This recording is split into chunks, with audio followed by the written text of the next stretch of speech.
अगर आप हिंदी भाषा के किसी भी कक्षा के विद्यार्थी हैं तो आपको कभी न कभी इन महाशय को पढ़ने का सौभाग्य जरूर मिलेगा।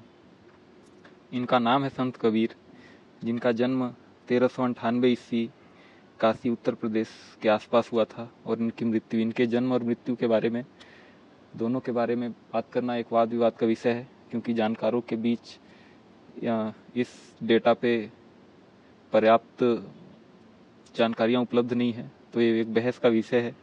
खैर, हमें जो इनके बारे में मेन जानकारी चाहिए वो इनकी शिक्षा है। ये निरक्षर थे और इन्होंने अपनी जो कृतियां हैं अपने छात्रों के माध्यम से लिखी हैं, जिनमें सदुक्कड़ी भाषा, जिसे पंचमेल खिचड़ी भाषा कहा जाता है, का प्रयोग हुआ है।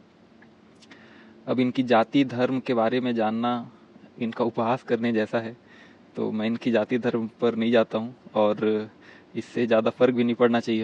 हमें इनके बारे में जो मेन जानना चाहिए वो है कि बीजक नाम की एक इनकी रचना है, जिनके 3 भाग हैं, साखी, शबद, रमैनी, और यही बीजक वह है जिनमें इनके उपदेशों का संग्रह इनके छात्रों द्वारा किया गया है।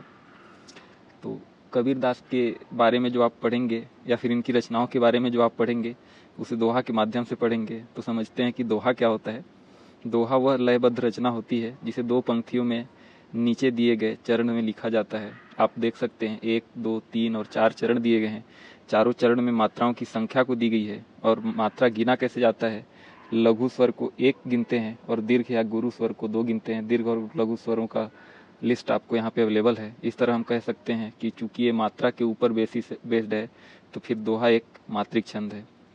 और 3 दोहे जो मैं बहुत एडमायर करता हूँ और मुझे ऐसा पूरा यकीन है कि आपको भी बहुत अच्छे लगेंगे, तो ये है। और अब आपके लिए छोटा सा होमवर्क है कि इनमें से कौन सा दोहा संत कबीर का है वो आपको बताना है, और जो अंडरलाइन की गई हैं उनके बारे में मतलब जानना है, और साथ में इनके जो हमने यहाँ पे स्ट्रक्चर बताया उसके हिसाब से इनकी मात्राओं को गिन के लिखना है। आज के लिए बस इतना ही। बहुत बहुत धन्यवाद।